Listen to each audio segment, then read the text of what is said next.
प्रश्न को उठाया किसने? सर मैंने उठाया था।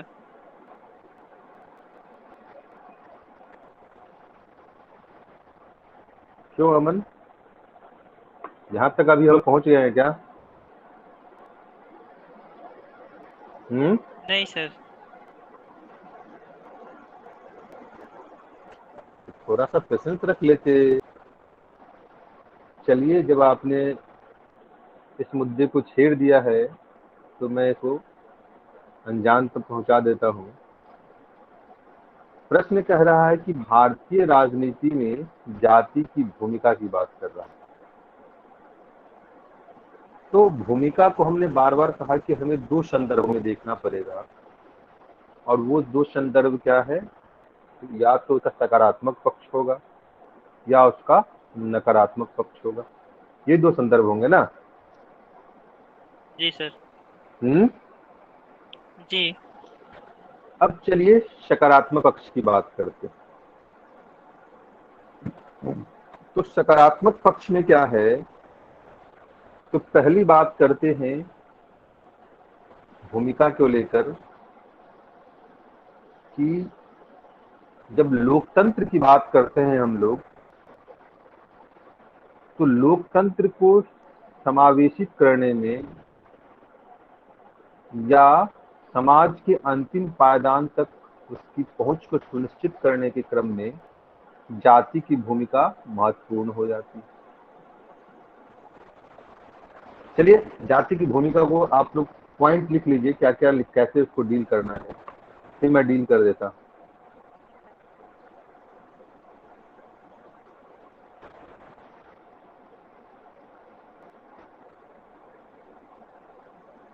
लिखिए।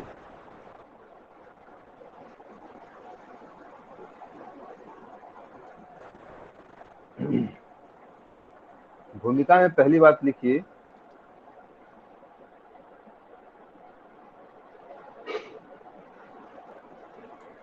राजनीतिक पार्टियों के गठन से लेकर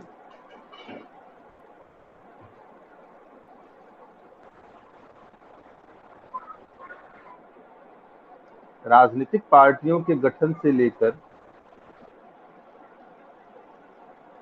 प्रत्याशियों के चयन तक, राजनीतिक पार्टियों के गठन से लेकर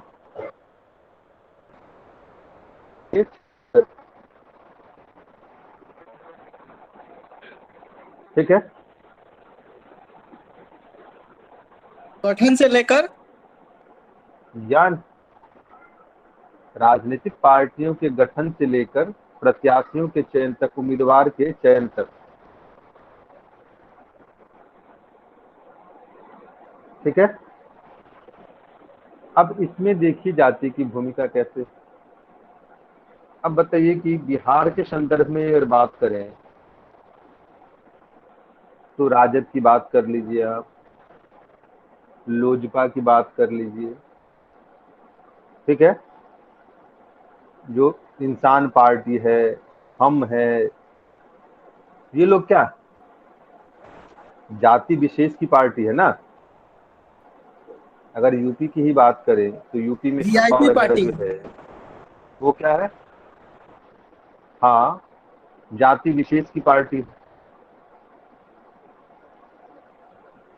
तो एक तो हमने कहा कि राजनीतिक पार्टियों के गठन के संदर्भ में इसकी भूमिका को देख सकते हैं। दूसरा कि विभिन्न राजनीतिक दलों में जो संगठनात्मक स्तर पर पद का आवंटन होता है, वहां पर भी जाति की भूमिका को आप देखते हैं।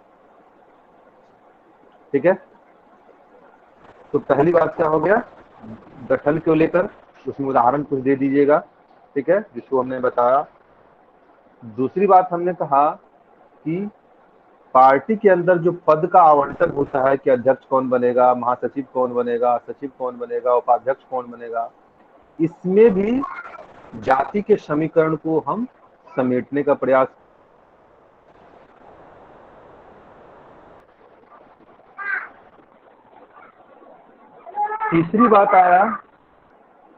तीसरी बात अगर देखें तो हमने कहा अब प्रत्याशियों के चयन के संदर्भ में देखिए, तो जिस भी संसदीय क्षेत्र या विधायी क्षेत्र की बात अगर करें तो वहां पर हम क्या देखते हैं कि पहले ही जातियों को लेकर गुनागणित कर लिया जाता है और फिर उसी के आधार पर प्रत्याशियों का चयन किया जाता है। ठीक है, बातें स्पष्ट हो गई, पार्टियों के गठन से लेकर प्रत्याशियों के चयन तक। जी दूसरा बात आता है कि सरकार में प्रतिनिधित्व को लेकर, सरकार में प्रतिनिधित्व को लेकर अगर हम बात करें तो यहाँ भी देखते हैं कि सोशल इंजीनियरिंग का सहारा लिया जाता है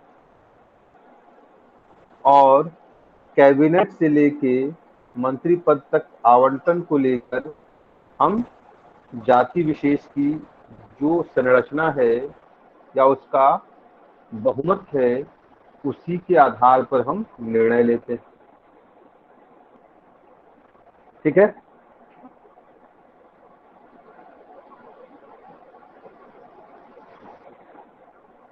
जी बात सर। स्पष्ट हुई। Yes sir. इसके अलावा देखिए यस सर। तो हम बात करते हैं योजना और कार्यक्रम के स्तर पर भी देखते हैं। आखिर अभी आप बात कीजिए तो हम बात कर रहे हैं कि बड़े पैमाने पर बिहार के राजनीतिक पार्टियों द्वारा जाति आधारित जनगणना की मांग की जा रही, मांग की जा रही है ना। जी और जब जाति आधारित जनगणना की मांग की जा रही है तो इसके पीछे तर्क क्या दे रही है, तो तर्क दे रही है कि हमें अगर उनका डेटा पता होगा तो हम क्या करेंगे, उसके अनुरूप हम उनको योजना एवं कार्यक्रम में उनकी भूमिका को सुनिश्चित करेंगे, उनके लाभ को हम वहां पर पहुंचाने का काम करेंगे। ठीक है,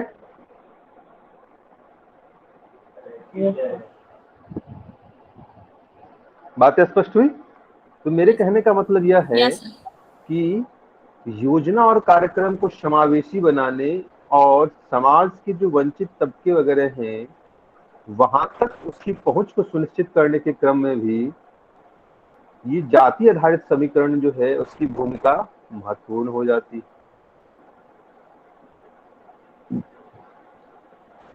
चौथी बात देखिए तो हम बात करते हैं सशक्तिकरण के संदर्भ में कि विभिन्न जातियों का सशक्तिकरण भी होता है।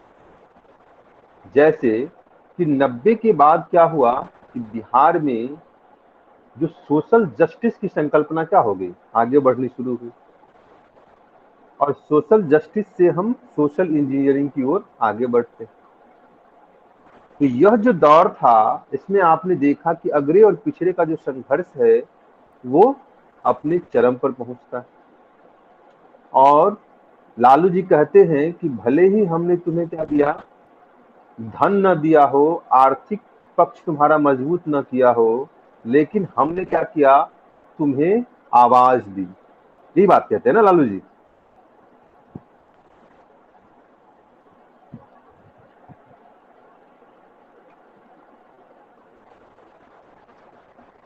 बोलिए, लालू जी यही बात कहते हैं ना। Yes sir. तो मतलब इसका यह हुआ कि हमने क्या किया, समाज में जो पिछड़े जातियां हैं उसका हमने सशक्तिकरण करने का कार्य किया, उनको हमने लोकतंत्र में जो सहभागिता की बात है उसको हमने सुनिश्चित करने की बात प्रयास किया और साथ ही साथ हमने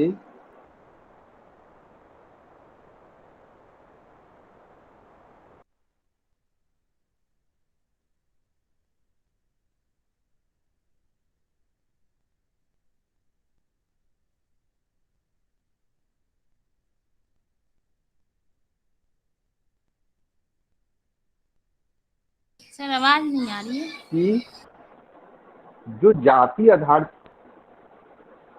आवाज कट रही है क्या? जी सर, आवाज जी कट सर, रही है, आवाज कुछ वीडियो भी भी नहीं रुक सुन रहा पाए। है। जी सर। अच्छा।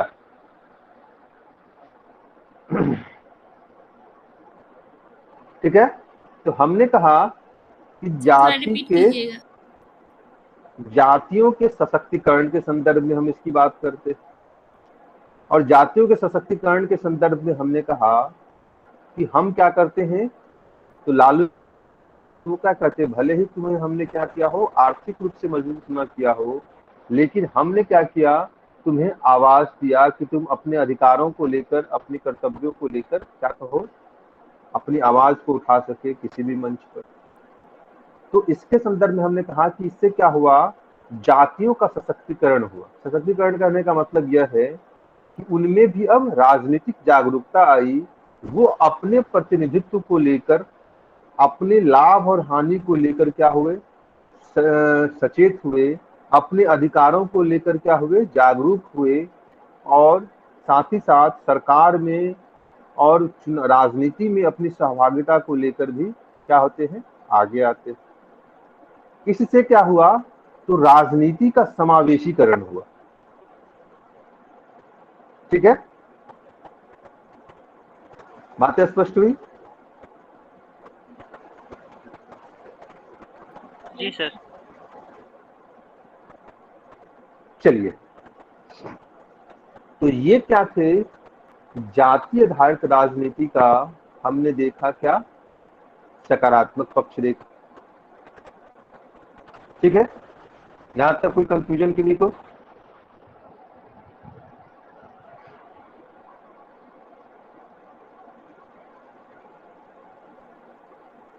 बोलिए।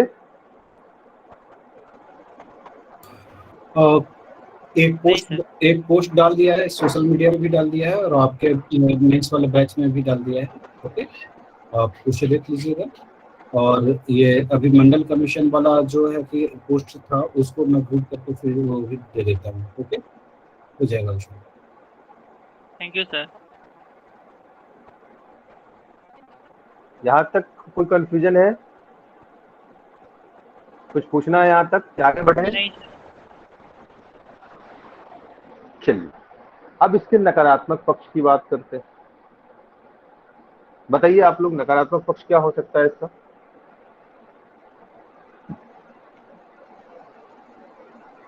पहला तो यही होगा कि जाति को ही मेन आधार मान लिया जाता है, योग्यता को पीछे छोड़ दिया सर जाता जाति है। के नाम पे जीतते हैं, योग्यता, सेवा भाव दोनों को पीछे छोड़ लेकिन दिया विकास जाता पर ध्यान नहीं दिया जाता है। ठीक है, और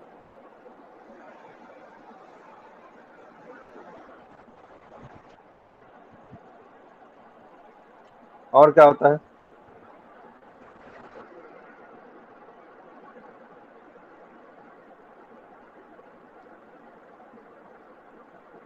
जिस क्षेत्र में कोई है। जाति जीत के आते हैं, बस अपने ही इससे जाति सर, का विकास पर ध्यान देते हैं, और अन्य अन्य पे फिर वो ध्यान नहीं देते। इससे उसका विकास फिर अवरुद्ध होता है सर। इससे जातिगत भेदभाव भी बढ़ ठीक जाता है, है। ठीक है, और राजनीतिक ध्रुवीकरण, राजनीति में जब जातीय ध्रुवीकरण बढ़ती है तो इससे हिंसा का भी हिंसा और सांप्रदायिकता भी बढ़ जाती है।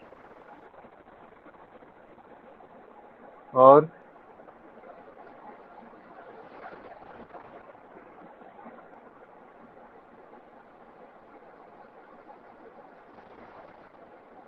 राष्ट्र की एकता और अखंडता में बाधक बन जाते हैं।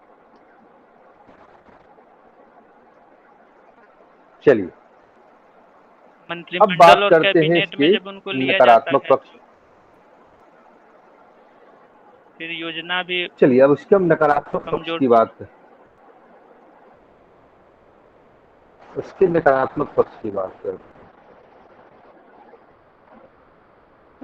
पहली बात हमने कि पार्टी के गठन से लेकर के चयन तक की बात हमने। अब यहाँ पे समस्याएं क्या है? तो समस्याएं ये है कि जब आप जातीय आधारित राजनीति की बात करेंगे, जातीय आधारित राजनीतिक पार्टियों के गठन की बात करेंगे, प्रत्याशियों के चयन की बात करेंगे, तो यहाँ पर कुछ चीजों से आपको क्या करना पड़ेगा, समझौता करना पड़ेगा। और समझौता क्या है कि अगर आप अपनी जातियों का प्रतिनिधित्व करेंगे तो अन्य जातियों के प्रति आप में क्या होगा, तो बिलगाव की स्थिति दिखाई देगी। उदासीनता का ठीक है। दूसरा, जब हम प्रत्याशियों के चयन की बात करेंगे जाति के आधार पर, तो कहीं न कहीं इससे योग्यता का जो प्रश्न है, समाज सेवा का जो प्रश्न है, वो क्या होगा, पीछे छूट जाएगा।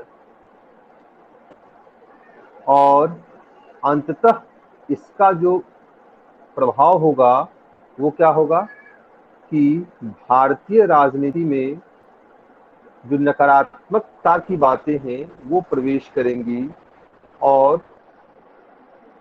जो लोकतंत्र है, लोकतंत्र के प्रति नकारात्मक मैसेज जाने का काम करेगा। बातें स्पष्ट हुई?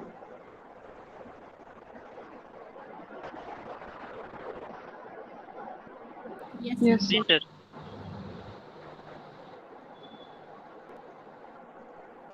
दूसरा, हम कहते हैं कि इससे क्या होगा, राजनीति का अपराधीकरण होगा। अब राजनीति का अपराधीकरण कैसे होगा कि चूंकि आपको पता है कि भारतीय राजनीति में रॉबिनहुड छवि की क्या परिकल्पना है। जैसे बाहुबली सांसद की अगर बात करें तो वो क्यों जीतते, उसके जीतने के पीछे क्या है, उसका जातिगत इमेज जो वो अपने जाति के मान सम्मान के प्रतीक के रूप में क्या होते हैं, जाने जाते हैं। और इस कारण से जो मतदाता है वो अपने लाभ और हानि को इससे परे हटकर जाति के आधार पर क्या करते हैं, वोट देते हैं। अपनी जाति के सम्मान को लेकर, उसकी अस्मिता को लेकर क्या करते हैं, वोट देते हैं। ठीक है। तो इससे क्या होता है, हमारे राजनीतिक व्यवस्था का, हमारे संसदीय प्रणाली को लेकर जो नकारात्मकता की बातें हैं वो सामने आने लगती। और इसी का प्रतिफल देखते हैं कि संस्थाओं का जो क्षरण है वो दिखाई देगा आपको कि संसद हो या विधानसभा हो या विधान परिषद हो, वहां पर क्या होगा, कुर्ताफार होली खेला जाएगा। क्या होगा, तो पेपर फार होलिका दहन होगा। ठीक है। और इसके अलावा जो रंगों के रूप में क्या चलेगा, मिर्ची स्प्रे देखेंगे आप, रंगों के रूप में क्या देखेंगे, तो हाँ, उसके अलावा आप देखेंगे लठमार होली की जगह माइक तोड़ने वाला, कुर्सी चेयर तोड़ने वाला होली आपको दिखाई देगा। ठीक है। और जो नर्तकी होंगी वो कौन होंगे, तो बेचारे अध्यक्ष जी होंगे वहां पे, और उसके बातों को लेकर सभी वहां पर झूमते नजर आएंगे। ये देखते हैं ना आप लोग। सर इसको लैंग्वेज में कैसे लिखेंगे? इसको लैंग्वेज में कैसे लिखेंगे, पहले मेरी बात से सहमत है कि नहीं आप लोग? Yes sir.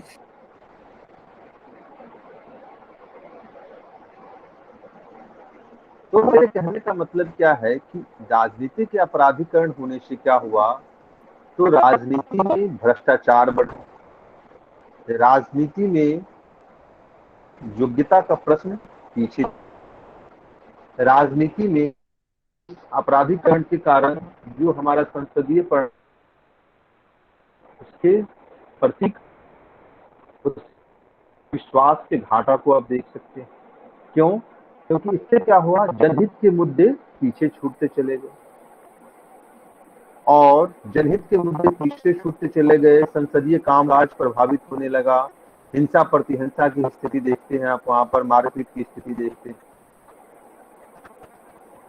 तो ये सब जो घटनाएं हैं, यह क्या करता है, तो लोकतंत्र में जो हमारी आस्था है और चुनाव के प्रति जो हमारा लगाव है, उसमें कमी देखी जाएगी।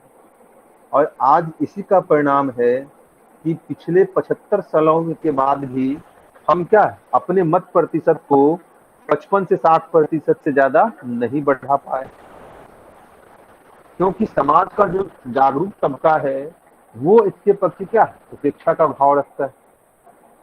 और वोटिंग कौन करता है, तो समाज का वंचित तबका वोटिंग करता है। बातें स्पष्ट हुई? Yes sir. कोई कंफ्यूजन यहाँ तक?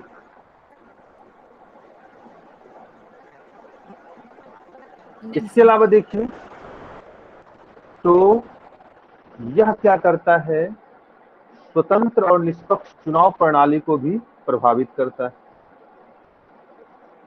क्यों? क्योंकि इससे आपने देखा होगा कि जाति के नाम पर वोट होने से जो वोट बैंक की राजनीति है, जो जातियों की ध्रुवीकरण की बात करते हैं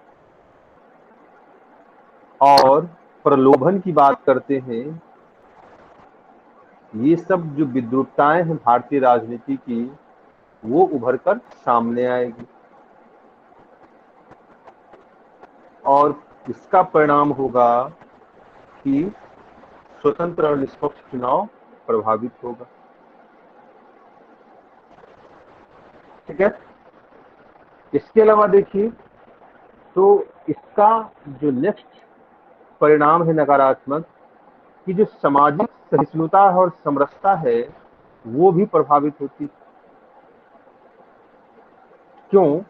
क्योंकि आपने देखा होगा कि जब भी हम जातीय आधारित गोलबंदी की बात करते हैं तो इससे जातिगत हिंसाएं अपने चरम पर पहुंचने की आशंका रहती है। हिंसा प्रतिहिंसा का दौर जो है वो सामने आने लगता है और साथ ही साथ जातियों में जो शीत युद्ध की स्थिति देखते हैं वो भी आपको दिखाई देगी। और इसका अगर प्रत्यक्ष उदाहरण देखिए तो 90 के दशक में देख सकते हैं, जहां दक्षिण बिहार में आपको रणवीर सेना और एमसीसी के बीच जो जातिगत संघर्ष है वो आपको दिखाई देंगे। और इसका प्रतिफल क्या रहा कि बड़े पैमाने पर आम जनता को क्या होता है, नुकसान उठाना पड़ता है। इससे क्या होता है, जातीय आधारित राजनीति से कानून व्यवस्था की स्थिति भी क्या होती है, कमजोर होती है। और लॉ एंड ऑर्डर की सिचुएशन जब कमजोर होगा, इससे जो हमारा आर्थिक पक्ष है वहां पर एक नकारात्मक मैसेज जाएगा और इससे हमारे राज्य के विकास को लेकर जो माहौल है या बातें हैं वो क्या होंगी, वो पीछे छूटती चली जाएगी और अंततः हमारे राज्य का विकास भी अवरुद्ध होगा। और ये सभी इसके पहलू हैं। क्या बातें स्पष्ट हुई?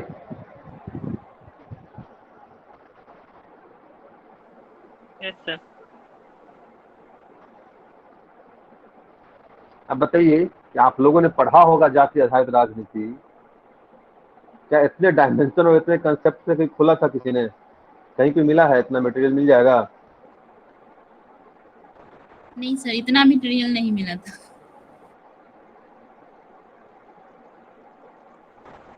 जबकि मैंने किसी रिसोर्स का भी सहारा नहीं लिया। आप एट ए टाइम आप लोगों ने पूछा, बोला कि सर इसको डील कर दीजिए और मैं आपके सामने प्रेजेंट हूँ। मैंने कहीं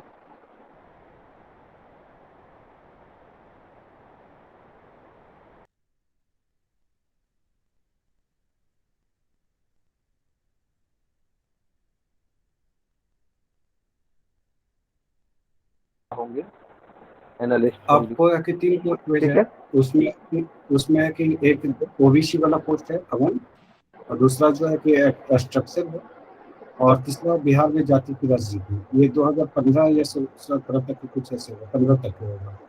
ओके, तो उसको थोड़ा देख लीजिए, ठीक है। Okay sir. और सर ने इतना काफी ठीक है। पढ़ा दिया है, थोड़ा सा तो क्या करेंगे इसमें मत आप लोग, इसमें थोड़ा सा क्या करेंगे आप लोग, जो 2019 का चुनाव है उसका तो डेटा नहीं मिलेगा, 2021-20 का जो 15 बिहार वाला का ही है। चुनाव है उसमें शायद राजनीति को लेकर, इसमें राजनीति जाति को लेकर कुछ डेटा वगैरह आए थे, ठीक है, तो उसको इसमें शामिल करने की कोशिश कीजिएगा, ठीक है। Okay sir. ओके बातें सर। स्पष्ट हो गई? कोई कंफ्यूजन यहाँ तक? क्या मैंने आपकी उम्मीदों पर खरा उतरने का प्रयास किया है या कुछ और कमियां हैं इसमें बताइए? 2015 तक, यस सर। 2015 तक के डाटा जो है अभी जो मैंने पोस्ट किया है उसमें है उपलब्ध। Okay, okay sir. कुछ भी चलिए, लिखने से पहले ना पर पॉलिटी से संबंधित जो है कि वॉल पेज पे जाकर सर्च कीजिएगा, वहाँ पे सारा चीज अवेलेबल है, ठीक है। ठीक है सर।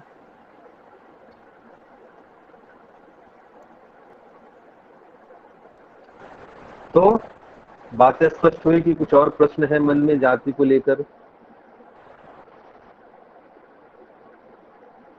एक प्रश्न उठता है यहाँ पर कि आखिर जाति आधारित राजनीति की जब बात करते हैं तो उसका केंद्र कहाँ हो जाता है? बिहार हो जाता है। प्रश्न उठता है ऐसा क्यों? बताइए, क्यों बिहार में ही जाति आधारित राजनीति ज्यादा चरम पे है?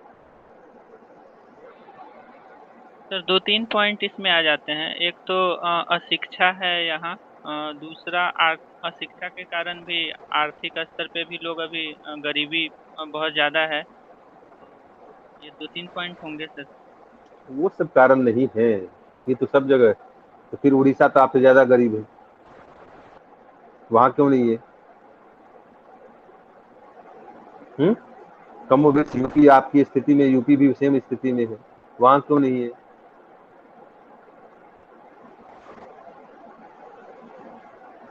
वो कोई कारण नहीं है, वो सर्विस लेन है उसका, ठीक है। क्या है सर?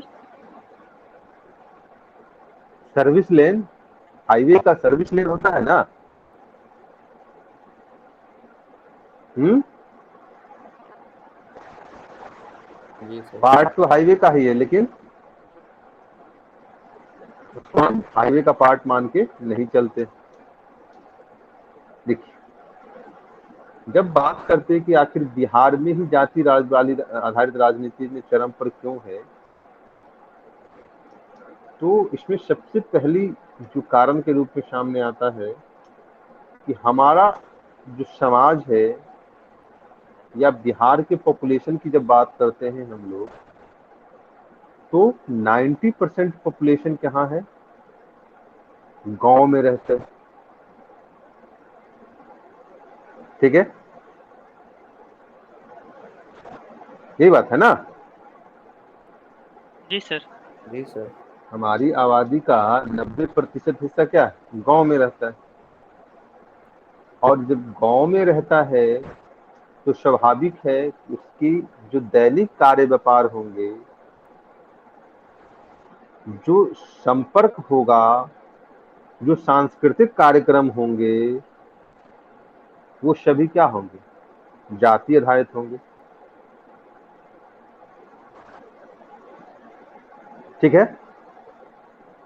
जो समाज सोशल नॉर्म्स होंगे, टर्म्स एंड कंडीशंस होंगे, वो सभी वहां पर क्या होंगे? क्रियान्वित होंगे। तो इस कारण से बिहार में जो मेन प्रायोरिटी है वो ग्रामीण समाज का होना। दूसरा जो कारण है वो आर्थिक स्तर पर देखते हैं,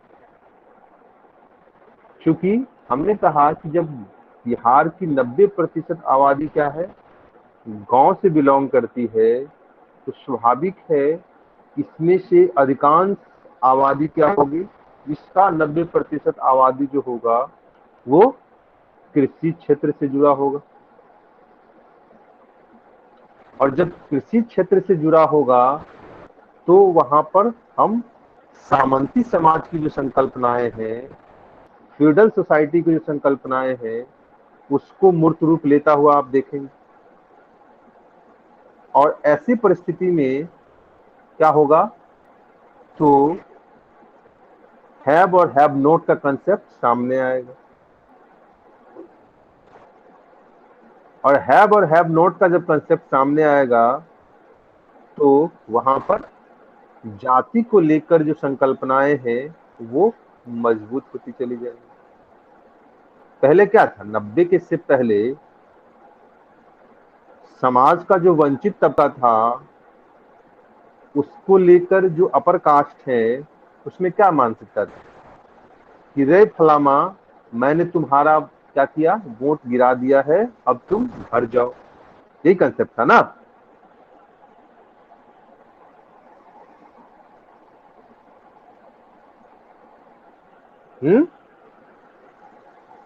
यस सर।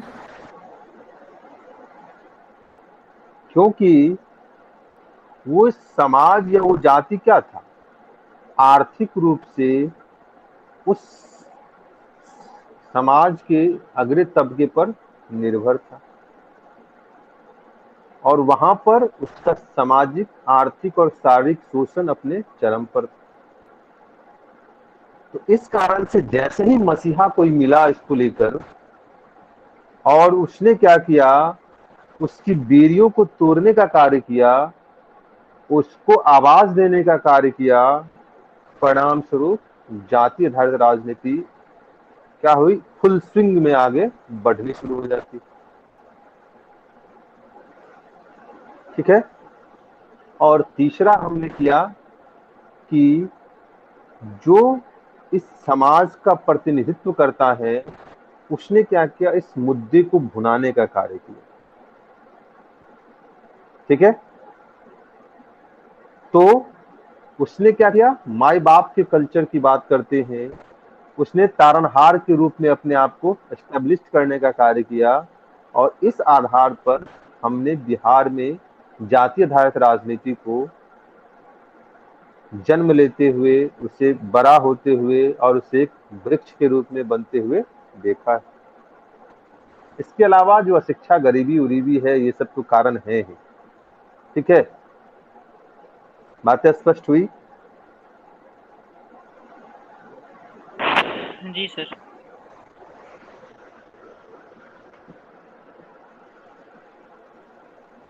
क्योंकि आपको पता है कि देखिए दिल्ली में आप देखते हैं कि 90% अर्बनाइजेशन,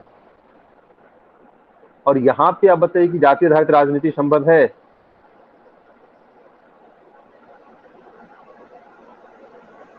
बोलिए। नहीं यहाँ नहीं, पे जब शहरों में आप तो खैर पता भी क्यों नहीं चलता अम्बेडकर कि कौन किस क्यों कास्ट की। क्यों अम्बेडकर कहते थे कि भारत का बड़े पैमाने पर शहरीकरण होना चाहिए?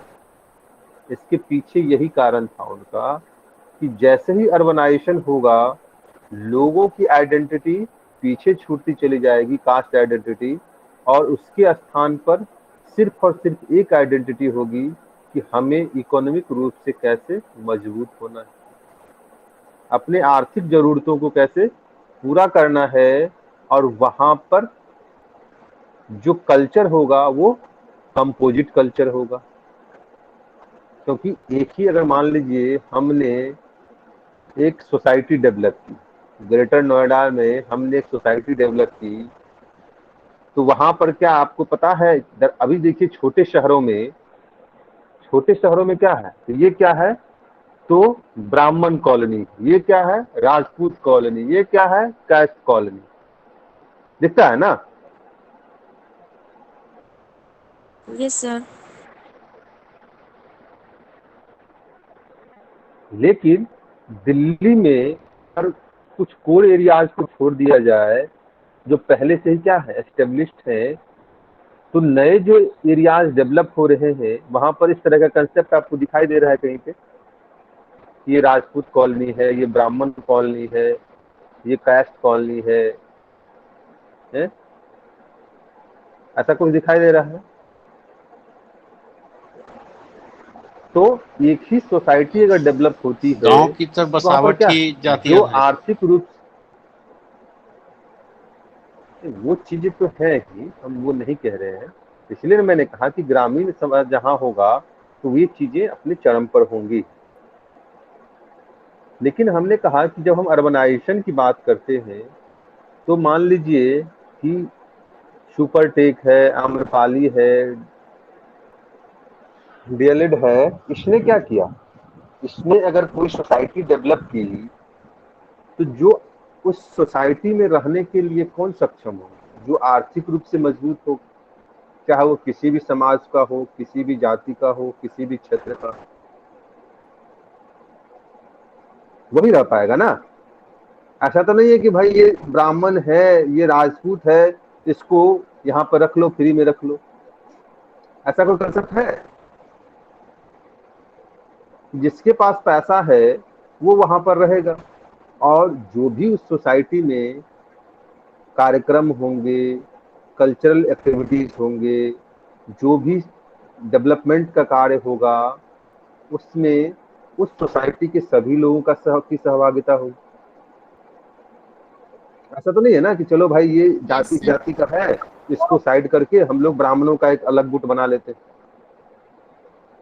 ये चीजें हैं, मानसिकता है, ऐसी बात नहीं है। क्योंकि आज भी क्या है, आपका भले ही आप न जाके शहर में रहने लगे हैं, लेकिन आपके दादा परदादा, आपके पिताजी, आपका रिलेशन अभी भी क्या है, उसी मानसिकता से ग्रसित है।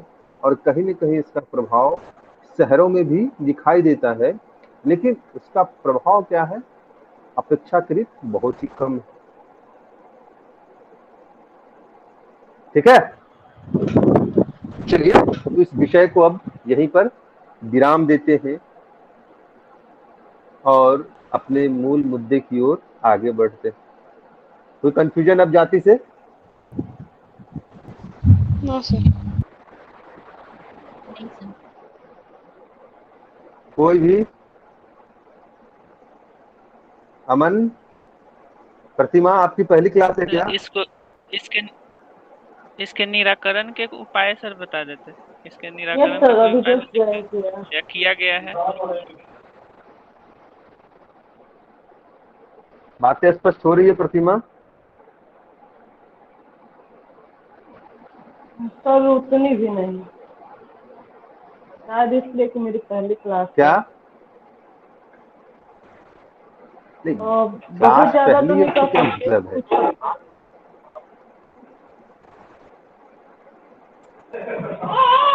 आपने मेंस दिया है कभी? इससे पहले मेंस दिया है? ये आप पहली बार नहीं तैयारी सर, कर रहे हैं? पहली बार है सर, एक बार बस फ्री दिया है। पहली बार है, एक बार फ्री दिया था। Yes sir. चलिए धीरे धीरे सारी बातें स्पष्ट हो जाएंगी। क्योंकि मैंने इसे पेन डाउन नहीं करवाया, इसको क्या करना है आपको, इसका रिकॉर्डिंग अवेलेबल होगा आपको, तो आप क्या करेंगी, इसमें से इसको पेन डाउन कर लेंगी। वैसे मैं जब इस टॉपिक की ओर आगे बढ़ूंगा तो वहाँ पे मैं इसके जो मेन इशूज हैं या टॉपिक्स पॉइंट हैं वो मैं पेन डाउन करवा दूंगा आप लोगों को। लेकिन कल जो रिकॉर्डिंग अभी आप लोगों को लगा तो उसमें से उसको पेन डाउन करके उसको फिर अगर बातें आपकी स्पष्ट नहीं होती है तो फिर आप मुझे कल पूछ लेंगे। ठीक है प्रतिमा? टॉपिक खुद से भी लिखना है सर? या हाँ प्रतिमा? टॉपिक खुद से भी लिखना है? बोले टॉपिक आप खुद से भी लिखना है? नहीं, ये चीजें एक क्लास का डेकोरम है और उसके हिसाब से हम लोग आगे बढ़ते हैं। ये चूंकि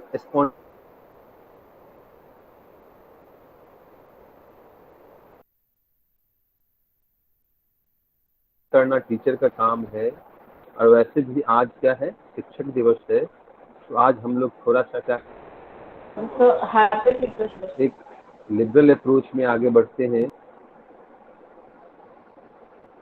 समझ गए? Thank you. हाँ, तो थोड़ा सा पेशेंस रखिए। अगर अभी कोई बातें स्पष्ट ना हुई हो तो आप मुझे बेधड़क पूछ लेंगे अभी, ठीक है ना? या कल भी पूछ सकते हैं, जब आप उसको रिकॉर्डिंग सुन लीजिएगा एक बार, और उसको पेन डाउन करने के बाद अगर चीजें नहीं स्पष्ट होती है तो फिर आप पूछ लेंगे। हाँ अमन, क्या दिक्कत है? सर, बिहार में जो ये जातिगत राजनीति है, इसके निराकरण के क्या कोई उपाय अभी तक किए गए हैं, या फिर क्या करना चाहिए इसके निराकरण के लिए?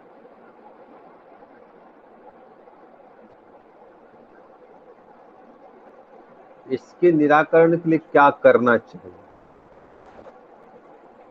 तो पहली बात है, 2 स्तरों पर काम करना होगा हमें, यानी कि 3 स्तरों की बात कर सकते हैं। एक तो चुनाव आयोग के स्तर पर, एक राजनीतिक पार्टी के स्तर पर, और एक मतदाता के स्तर पर। जितने हित समूह हैं सभी को काम करना पड़ेगा ना।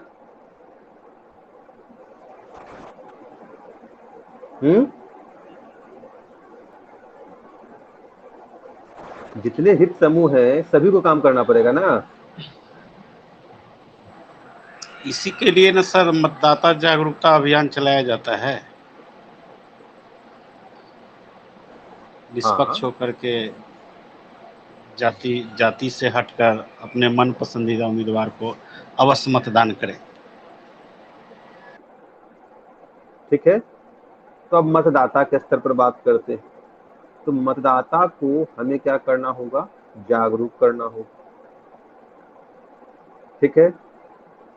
और साथ ही साथ समाज में जब शिक्षा का स्तर बढ़ेगा, उसका आर्थिक सशक्तिकरण होगा, तो स्वाभाविक है कि इससे वो अपने लाभ और हानि को लेकर गुणागणित करने में ज्यादा सक्षम होंगे। तो हमें क्या करना है? एक समावेशी विकास की जब बात करते हैं और सुशासन के कंसेप्ट की बात करते हैं, तो उसे वास्तविक धरातल पर उतारना होगा। दूसरा, हमें जो पंचायती राज सिस्टम है, इसकी जो मूल परिकल्पना है, ठीक है, इस पंचायती राज सिस्टम की, उसको भी क्रियान्वित करने की कोशिश करनी होगी। तीसरा, कि राजनीतिक स्तर पर अगर बात करें तो हमें पार्टी के अंदर जो डेमोक्रेसी है उसको क्या करना होगा? स्थान देना होगा। यानी कि जो पैराशूट प्रत्याशी की बात करते हैं, इससे हमें परे हटना पड़ेगा। और लोकतांत्रिक स्वरूप कहने का मतलब यह है पार्टियों का कि उनको उसकी योग्यता के आधार पर हमें क्या करना चाहिए? पद का आवंटन करना चाहिए।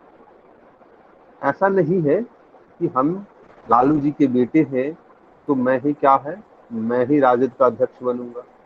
ऐसा नहीं है कि मैं मुलायम सिंह का बेटा हूं तो मैं ही क्या हूं, इस सपा का अध्यक्ष बनूंगा। ये चीजें नहीं होनी चाहिए, बल्कि योग्यता के आधार पर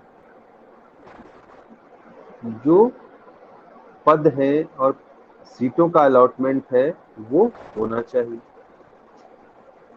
और यह तभी होगा जब हम पार्टी के स्तर पर क्या करेंगे?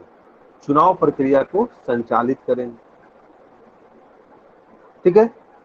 तीसरा, हमने कहा कि हमें क्या करना होगा? चुनाव आयोग को भी इसको लेकर संवेदनशील होना होगा, और मॉडल कोड ऑफ कंडक्ट का जो संकल्पना है उसको बेहतर रूप में क्रियान्वित और संचालित करने के लिए सी विजिल जैसे ऐप के व्यापक प्रचार प्रसार की बात करनी होगी, ठीक है। और जो आकृति के लोग हैं,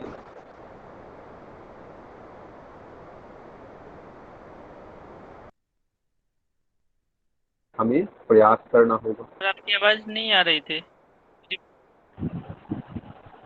सर, एक बार रिपीट कर दिया जाए, लास्ट चुनाव आयोग वाले या सीबीजिल अल्लाह, के बाद।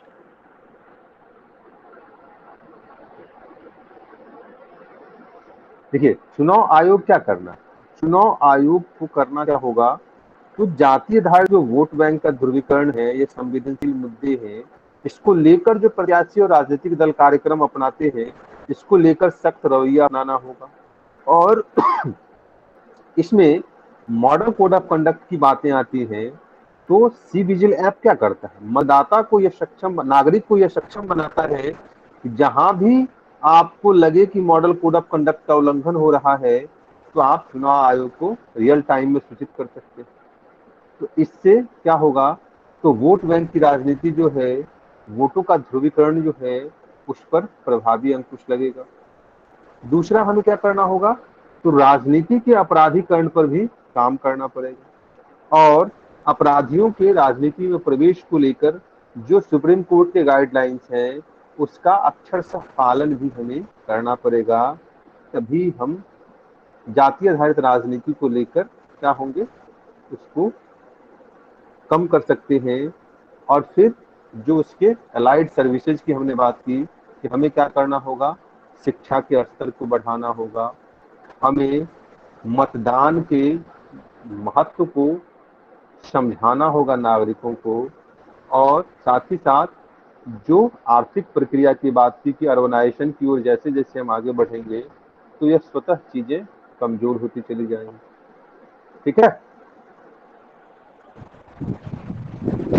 आज आप देखिए ना, आज जैसे जैसे युवा मतदाता सामने आ रहे हैं, वैसे वैसे मुद्दे जो हैं राजनीति के, वो भी क्या हो रहे हैं, बदल रहे हैं। अगर आप 2020 के बिहार के चुनाव की ही बात कीजिए, तो फोकस एरिया क्या था बताइए? बिहार में 2020 के चुनाव का जो फोकस मुद्दा था, वो क्या था? रोजगार। रोजगार था। अब बताइए कि रोजगार था, तो इससे क्या लगा आपको? इस मुद्दे ने आपको यह तो स्पष्ट करवा दिया ना कि अब जाति के स्थान पर क्या हो रहा है, विकासवादी राजनीति जो है वो स्थान ले रहा है। और फ्रंट लाइन पे जहां अब विकासवादी राजनीति खेल रही है, वहीं उसके सपोर्टिव रोल के रूप में अब जाति की भूमिका आप देखेंगे। तो ये चीजें आपको दिखाना पड़ेगा कि सुशासन बाबू का कंसेप्ट क्यों आया, विकास पुरुष का कंसेप्ट क्यों आया।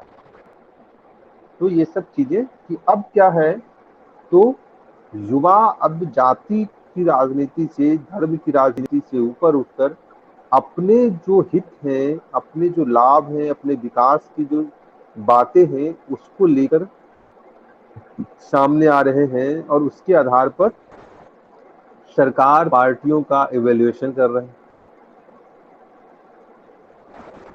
ठीक है,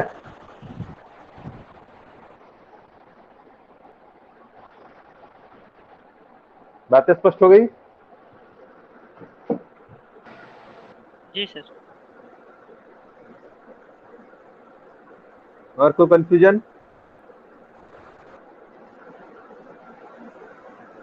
नहीं सर। चलिए, तो एक प्रश्न ये था कि आप लोग जब आंसर लिखते हैं, तो उस प्रश्न के सभी पहलुओं को उत्तर में समावेशित क्यों नहीं करते, या प्रश्न की मांग के अनुरूप उसका इवैल्यूएशन क्यों नहीं करते? दीपाली, दीपाली, जी सर। क्या दिक्कत है आपको? आपने जो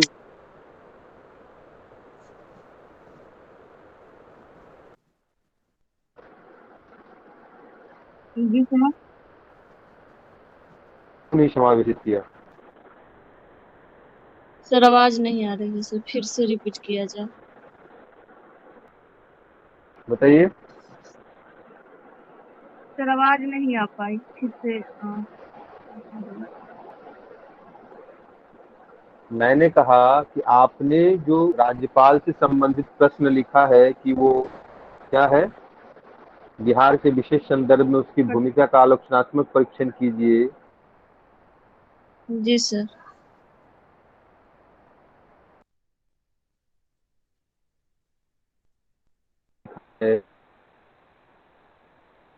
विकसित किया। प्रश्न की जितनी मांग है, जितने डायमेंशन है, उस सभी को क्यों नहीं शामिल किया आपने? सर मैं लिख रही थी तो डायरेक्शन गलत मिल रहा है, तो इसमें निष्कर्ष भी मैं नहीं डाल पा रही हूँ। आपकी आवाज कर रही है, वो क्या बोल बना रहे हैं? था, वो आपकी मैं आवाज लिख कट रही रही है, थी तो मुझे फिर से बोलिए। लगा कि डायरेक्शन गलत जा रही, तो मैं इसे कंप्लीट तो नहीं कर पाई। डायरेक्शन जब गलत जा दूसरा रहा उसमें है थोड़ा सा और लिखा था। तो फिर जब आपको ही गलत लगा तो ये क्यों नहीं किए?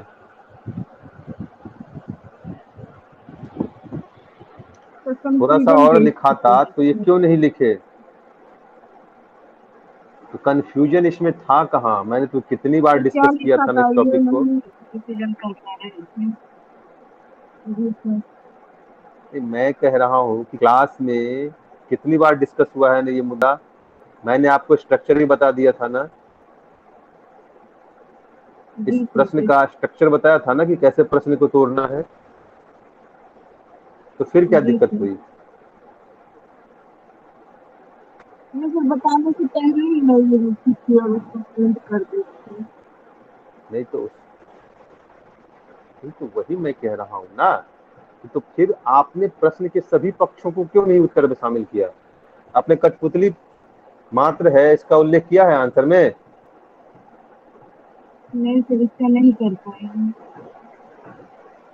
क्यों? इसमें क्या डायरेक्शन गलत था ये बताइए।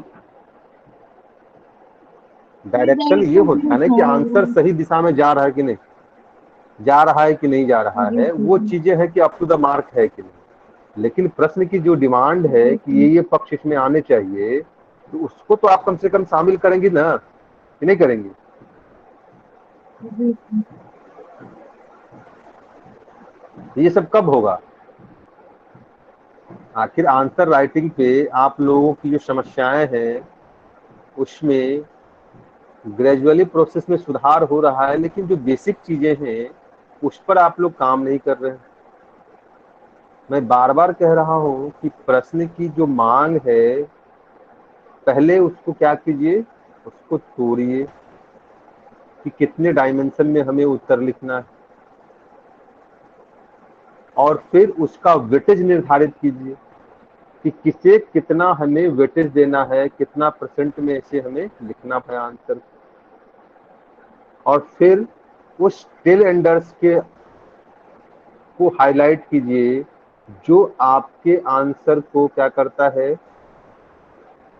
वो आपके आंसर को दिशा निर्देशित करता है कि इसको आपको आलोचना करनी है, इसका आपका मूल्यांकन करना है, इसका परीक्षण करना है, विश्लेषण करना है, विवेचना करना है, वर्णन करना है, परिभाषित करना है, स्पष्ट करना है, पुष्टि करना है, क्या करना है। ये चीजें निर्धारित करेगा आपका टेल एंडर्स वर्ड, और फिर उसी के अनुरूप आपको आंसर लिखना है। तो ये सब चीजें आप लोग कर नहीं रहे।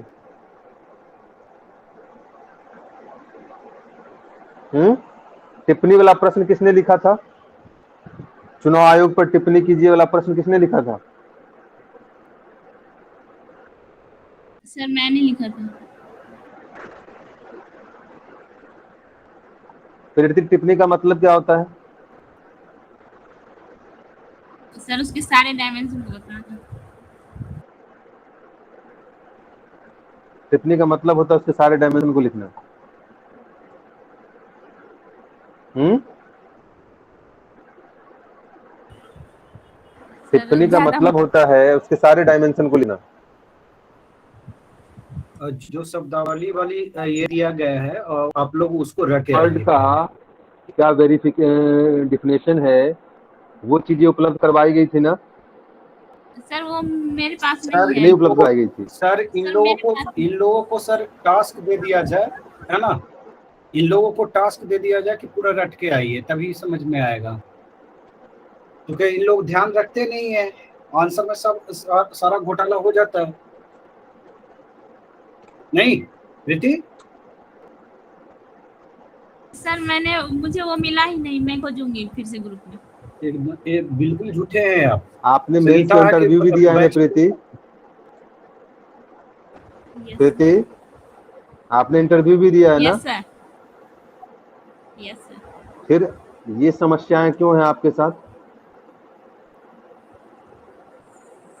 सर ये मैं नए थोड़ा बच्चे ध्यान नहीं होते दे तो उसकी पाई। बात अलग थी। सर मैं ध्यान दूंगी। तो इन सब चीजों पे काम कीजिए आप लोग, नहीं तो फिर क्या होता है, मन खट्टा हो जाता है।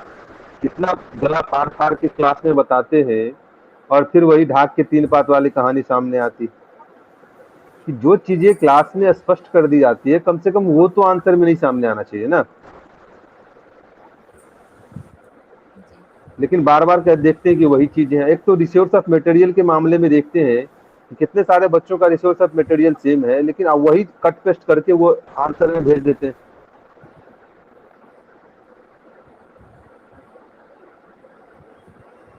तो इससे क्या होगा, इससे लॉस आपका है कि आपकी मार्किंग बेहतर नहीं होगी और फिर आप लोग आयोग को दोषी ठहराएंगे कि मेरे साथ अन्याय करता है, हिंदी मीडियम के साथ अन्याय होता है।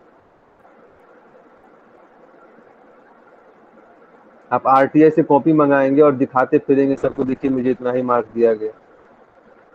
तो चीजों को समझने की कोशिश कीजिए, प्रश्न की मांग और डिमांड को समझिए और फिर उसके अनुरूप आंसर लिखने की कोशिश कीजिए। मैं बार बार आप लोगों को समझा रहा हूँ। और प्रश्न में जो भी एरियाज है उसको हाईलाइट कीजिए, अंडरलाइन कीजिए कि यार ये चीजें मांग कर रहा है प्रश्न में, और फिर उसको उत्तर में शामिल कीजिए।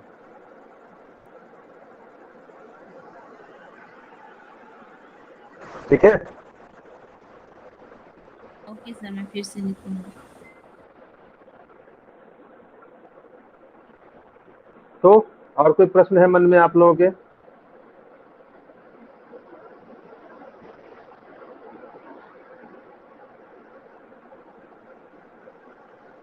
आप लोगों के मन में और कोई प्रश्न है? प्रतिमा,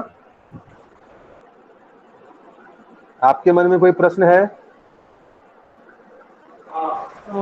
सर फिलहाल तो नहीं।